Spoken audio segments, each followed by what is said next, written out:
Turn around, now. You're being detained for disrespect. I am not resisting.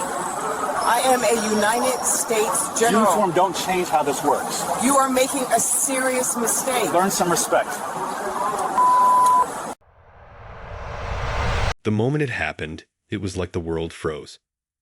In broad daylight, on a busy street in downtown Atlanta, police cars screeched to a halt. Officers jumped out, pointing guns, shouting commands that cut through the hum of city traffic. At the center of it all stood a black woman in full military uniform, a general, her medals shining under the sun. She hadn't done anything illegal. Nothing at all. And yet, they grabbed her, slammed her against the hood of a car, and handcuffed her. The reason? Disrespect. That word echoed in everyone's ears. Disrespect.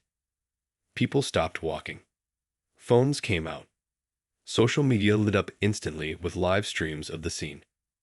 One witness whispered in disbelief, "She's a general. They can't do this." But they did. And they did it with a confidence that made it clear. They didn't care who she was. Before I go any further, I need to know. Where are you watching this from? Drop your city or country in the comments. And if you want to follow the story as it unfolds, make sure to hit that subscribe button right now. You're not going to want to miss what happens next. The general, General Monroe, was calm but firm.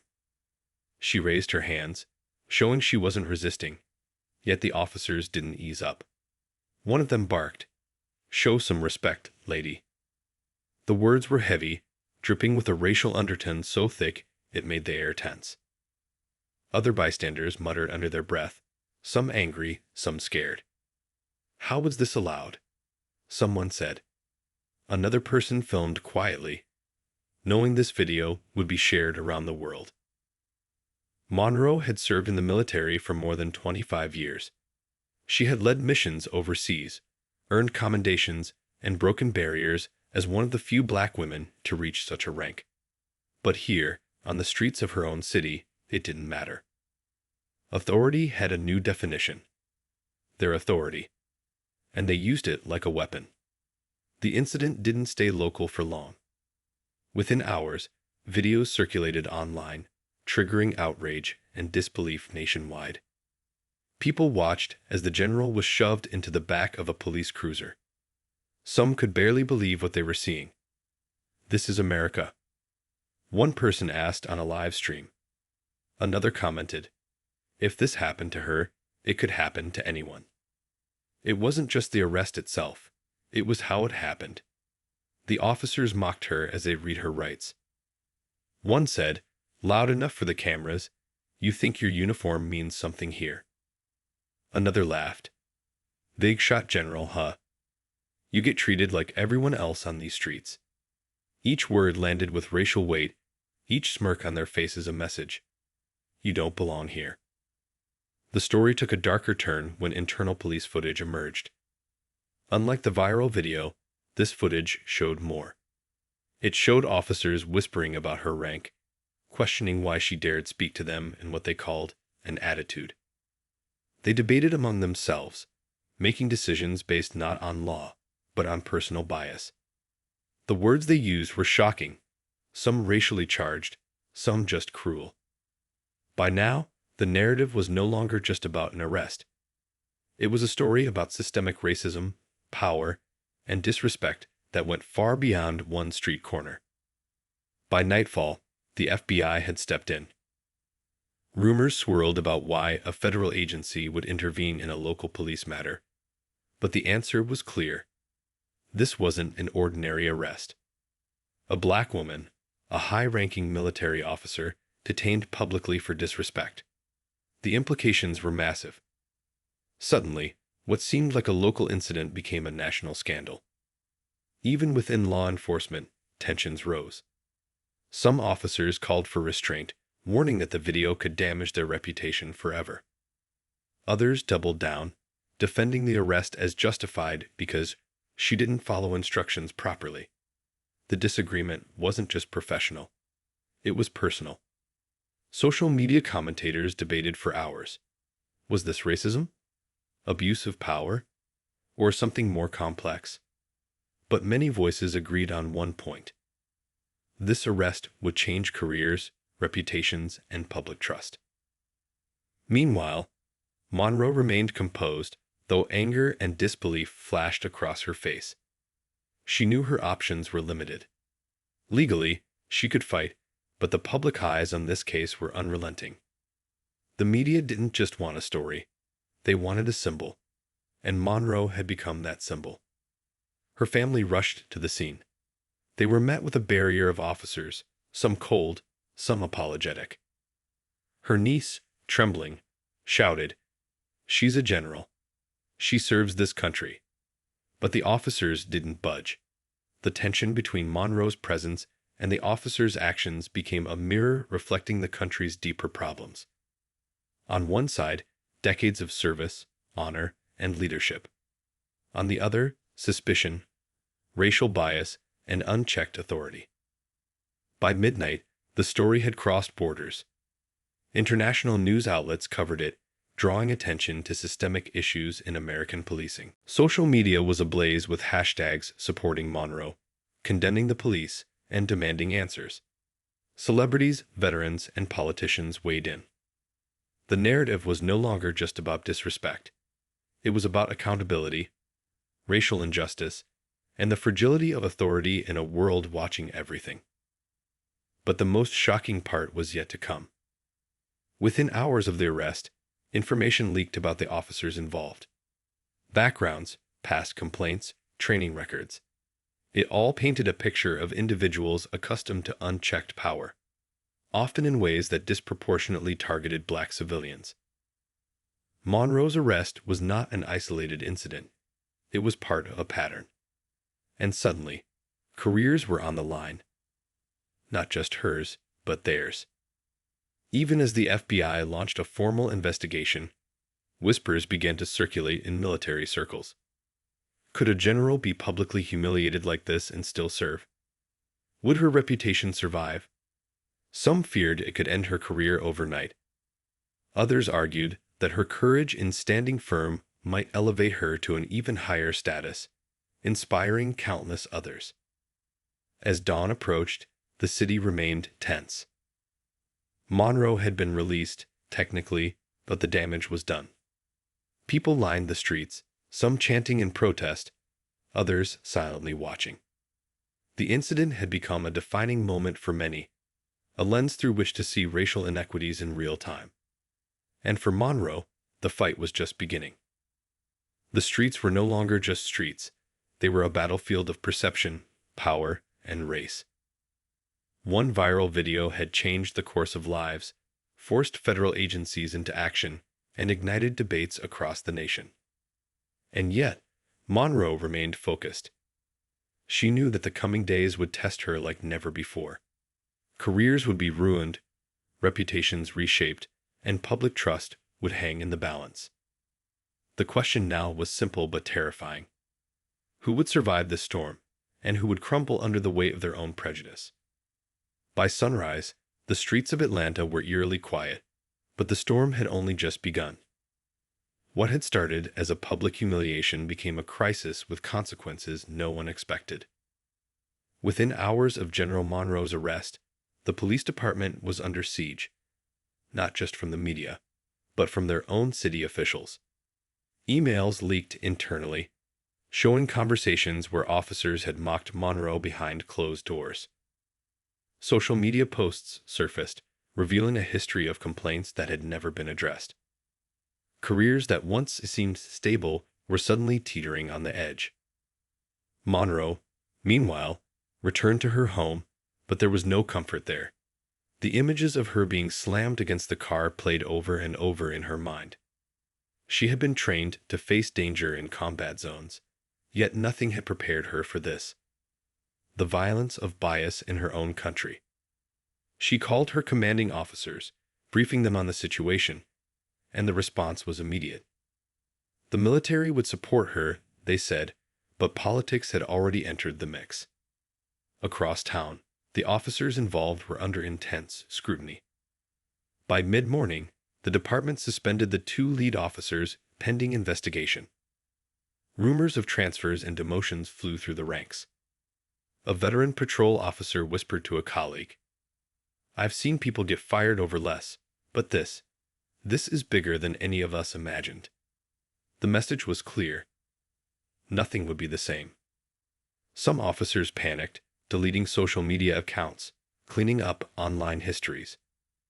Others doubled down, defending their actions in private conversations, unaware that the FBI had already begun examining everything.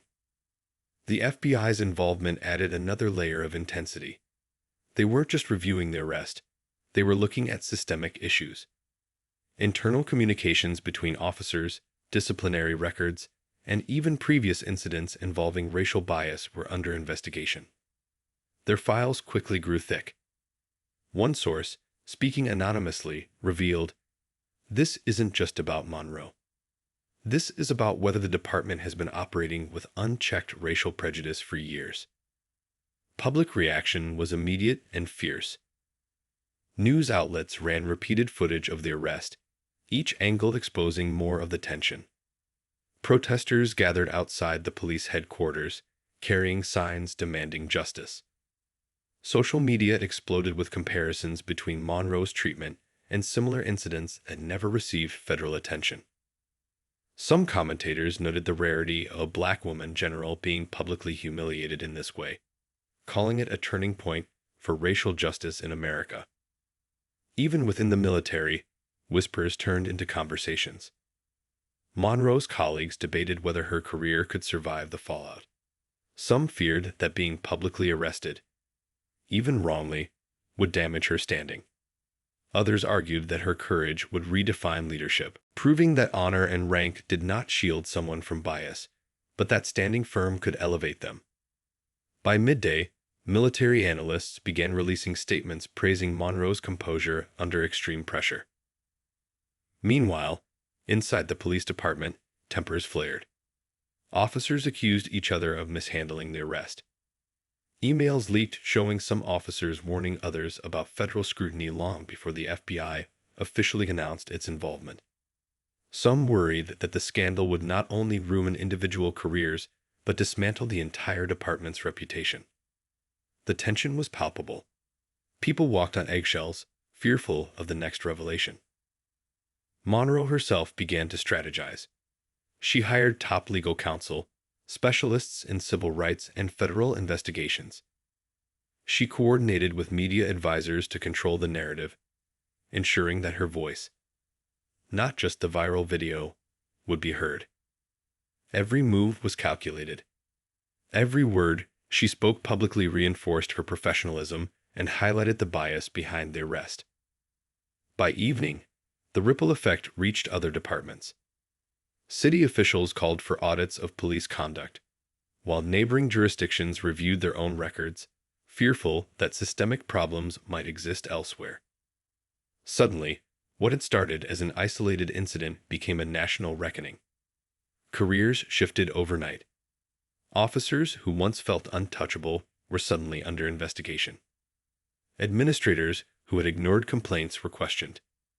And for Monroe, her reputation soared, turning the tables completely. Social media played a key role. Ordinary citizens shared videos, commentary, and analysis at a rate that overwhelmed traditional news outlets. One clip showed Monroe calmly explaining the arrest to a reporter, her voice steady, her words precise, her dignity unshaken. The racial undertones in the officer's words became a central focus, sparking debates across forums and live streams. Some viewers were furious, others inspired. And for the first time, millions were watching a black woman general take on systemic bias with poise and authority. The FBI's investigation revealed more than anyone anticipated. Internal emails showed officers making decisions based not on procedure, but on racial assumptions. One officer had joked in a message that she won't fight back because she knows her place. Another complained about uppity behavior. These findings made headlines instantly, igniting outrage not just locally, but nationally. People began questioning how many other incidents had gone unreported, how many careers had been quietly destroyed, and how deeply racial bias was embedded in law enforcement. Monroe's legal team prepared to take the next step, filing a federal civil rights complaint. This would ensure that the arrest didn't just fade into obscurity. It would demand accountability at the highest levels. The strategy was meticulous. Every detail of the arrest, every interaction, every racial slur captured on video would be documented and presented. Lawyers emphasized one point.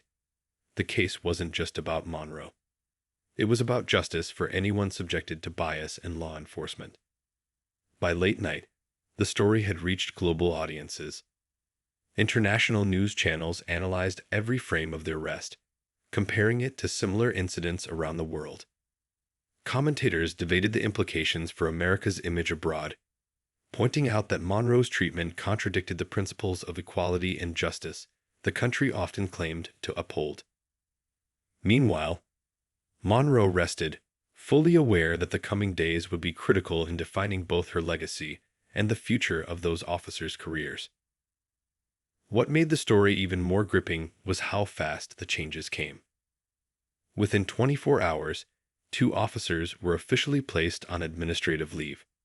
3 other officers received internal reprimands, and the department announced a new task force to review conduct and racial bias. Careers that had seemed permanent were now in jeopardy. Promotions were frozen. Retirements were reconsidered.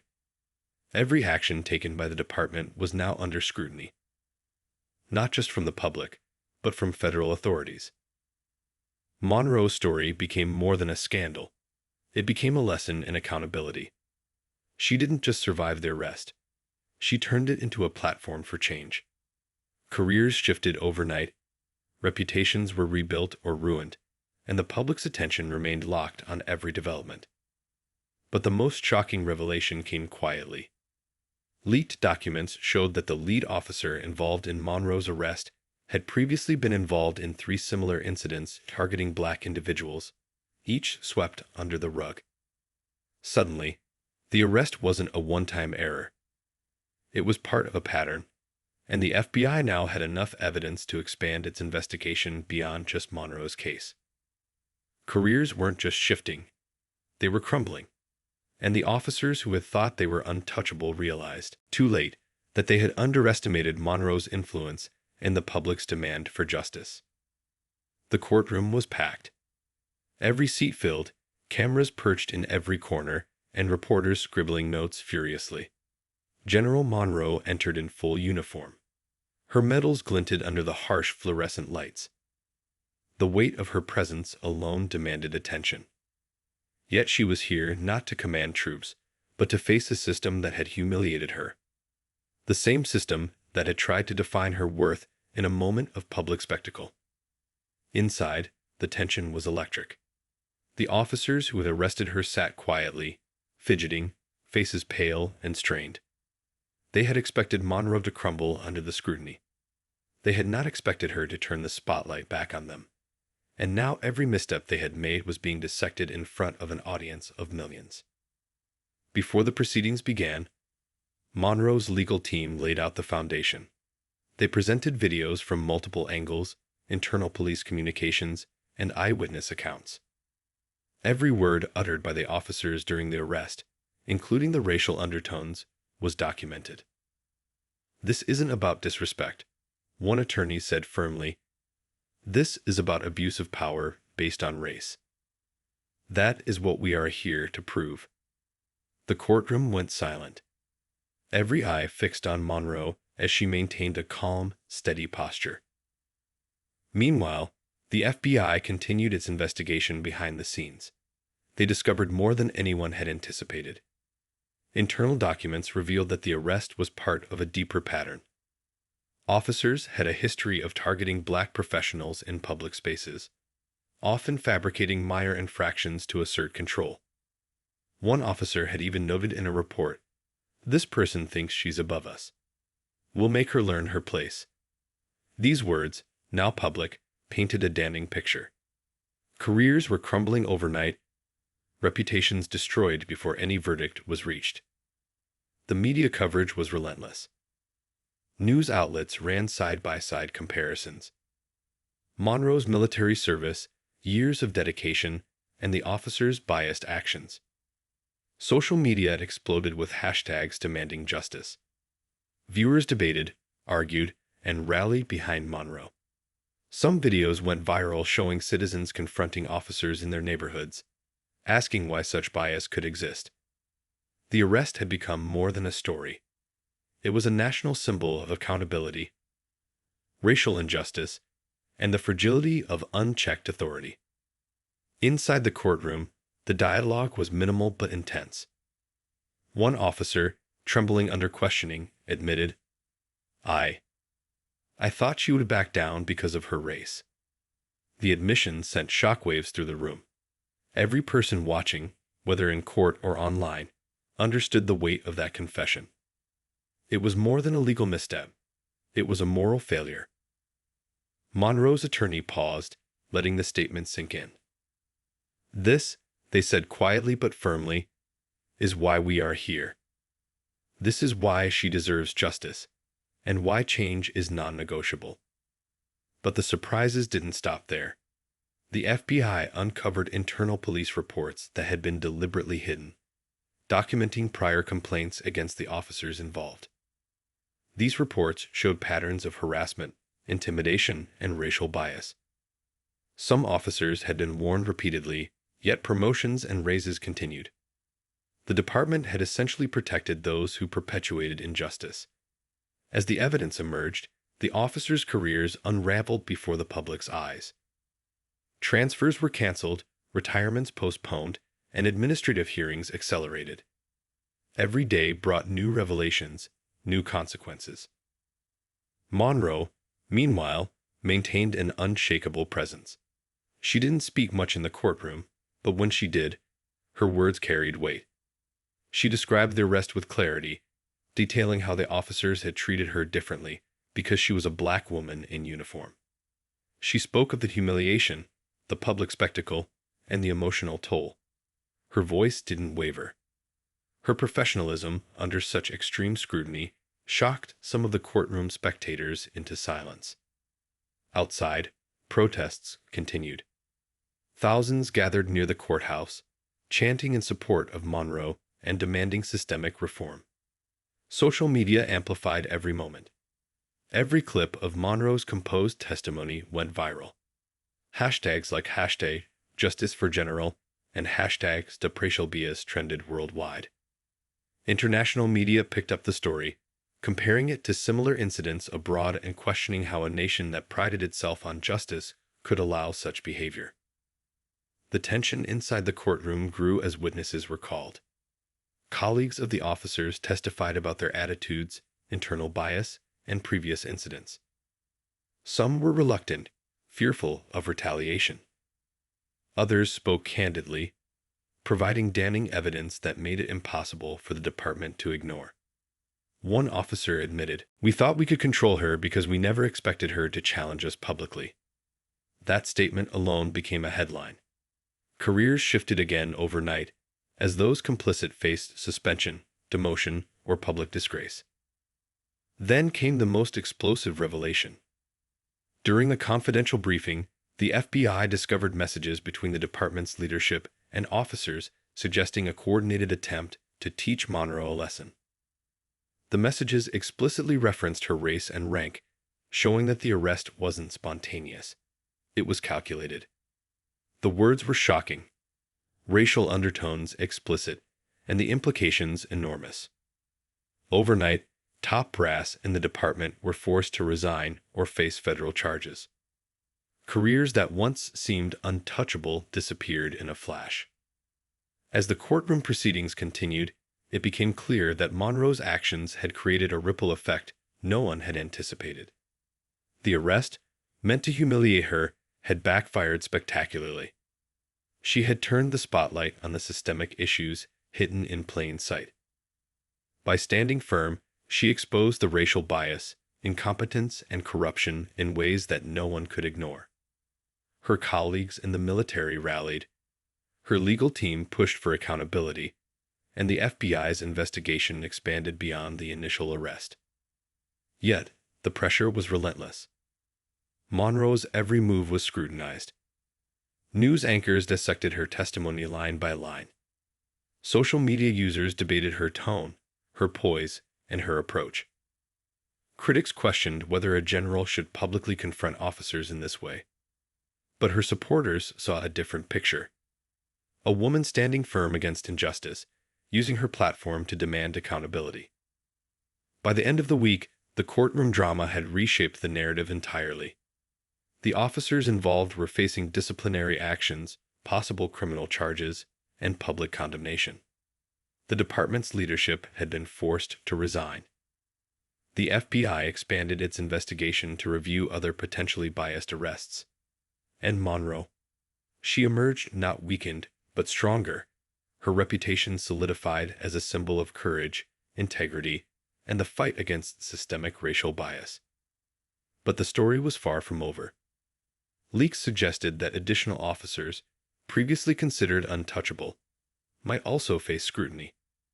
There were whispers of internal sabotage, attempts to manipulate evidence, and further racial bias incidents waiting to be exposed. The courtroom had revealed just the tip of the iceberg, and Monroe's fight for justice was entering an even more intense phase. The question everyone now asked was, how far would this go? Who else would fall, and how many more careers would shift overnight? The nation watched, glued to every development, knowing that the next revelation could rewrite history again. The fallout was like nothing anyone had anticipated. Within days, the arrest of General Monroe had transformed from a local scandal into a national crisis. The FBI had concluded its preliminary investigation, and the findings were explosive. Officers involved in the arrest were not only disciplined, they faced federal charges for civil rights violations. The department's leadership had been replaced, with some officials stepping down under intense scrutiny. Careers once thought untouchable crumbled overnight. And the public? They were watching every detail, hungry for accountability. Monroe, meanwhile, became a figure of both admiration and controversy. She continued to serve in the military, but her daily life had changed forever. She was no longer just a general. She was a symbol of resilience, a person whose dignity had been challenged publicly and whose response demanded justice.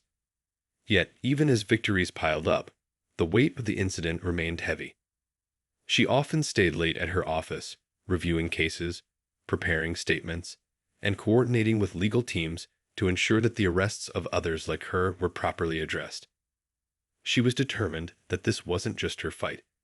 This was a fight for every person subjected to racial bias. The officers involved were broken. Some had resigned before charges were formally filed. Others awaited trial under federal investigation. One senior officer, who had thought his experience and tenure would shield him, was now facing public hearings, legal scrutiny, and the potential of prison.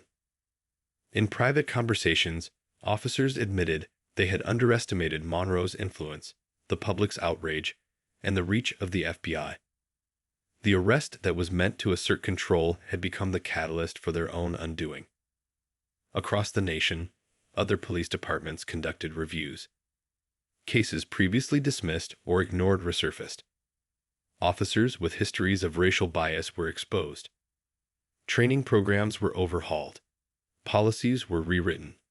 Some departments even issued public apologies to communities they had harmed. The ripple effect of Monroe's arrest and the subsequent investigation reshaped how law enforcement viewed accountability. Careers shifted, reputations were rebuilt or destroyed, and public trust, once frayed, was tentatively restored in some areas. Monroe's personal life had not been spared. Family members and friends faced harassment from those angry at the public attention. She herself endured whispers and hostile stares, but she remained composed, refusing to let fear dictate her actions. Her resilience inspired countless people. Interviews, podcasts, and speeches amplified her voice, each appearance reinforcing the message. Bias, abuse of authority, and racial discrimination cannot go unchecked, no matter who the victim is. One of the most shocking revelations came when the FBI uncovered a pattern of systemic misconduct across multiple cities. Documents, emails, and internal communications revealed that Monroe's arrest was not an isolated incident. It was part of a broader culture of intimidation and racial bias. The news caused outrage. Congressional hearings were scheduled. Committees demanded answers. And for Monroe, it was a vindication of her experience. The public saw that she hadn't exaggerated, that the arrest was not just unfair. It was illegal. Meanwhile, the legal battles continued. Monroe's civil rights lawsuit against the city and the police department moved forward. Lawyers argued that the arrest had violated federal law, that the racial undertones were deliberate, and that the public humiliation had caused emotional and professional damage. The courtroom became a stage not just for Monroe, but for the millions affected by systemic bias. Each hearing drew public attention. Each testimony reinforced her narrative, and each revelation shook the officers' defense further. The officers' defense teams tried to shift blame, arguing that Monroe had somehow provoked the arrest, or that the officers had followed standard procedure. But the evidence was overwhelming. Video footage, witness testimony, and the officers' own internal messages showed otherwise. Admissions of racial bias and deliberate intimidation made their case collapse. Careers were not just ruined, they were destroyed. The narrative that once favored the police had completely flipped. Overnight, the balance of power had shifted. Monroe's influence grew beyond the courtroom and the military. She began meeting with lawmakers, policymakers, and advocacy groups. Her experience informed discussions on reform, training, and accountability. Her voice carried weight because it was backed by evidence, courage, and lived experience. She had survived public humiliation, racial bias, and institutional resistance, and now she was shaping the change herself. The public remained engaged. Social media continued to track every development. News outlets reported on resignations, indictments, policy reforms, and civil rights victories. Citizens demanded transparency, accountability, and systemic reform. Monroe's story had ignited a movement that forced people to confront the realities of racial bias in law enforcement. And while the officers involved faced the consequences, the broader lesson extended nationwide. Unchecked power comes at a price, and systemic bias can no longer be ignored. By the time the final verdicts were announced, the courtroom was packed with supporters, media, and law enforcement officials. The lead officers were convicted on multiple counts of civil rights violations. Other officers received suspensions, demotions, or permanent bans from law enforcement. The department's leadership had been replaced. And Monroe, she stood tall, not just as a survivor, but as a leader who had reshaped the narrative, held those in power accountable, and inspired millions. The aftermath also revealed unexpected alliances. Officers who had previously spoken out against Monroe's treatment were vindicated, receiving promotions and public recognition for their honesty. Politicians who had initially stayed silent now publicly supported reform. Advocacy groups saw Monroe as a champion, a figure whose courage transformed abstract debates about racial bias into tangible actions. Monroe herself remained grounded. She continued to serve in the military, but she never forgot what had happened on that street in Atlanta. She used her experience to mentor others, train new leaders, and speak about the importance of integrity, accountability, and resilience. She knew the fight against racial bias was ongoing, but she had proven that one person's courage could ignite national change. As the dust settled, the lessons were clear. Careers could shift overnight, power could be challenged, and justice, though delayed, could prevail. General Monroe's arrest had been intended as humiliation, but it became a reckoning that forced institutions to face their failures, forced officers to confront their bias, and forced the nation to reckon.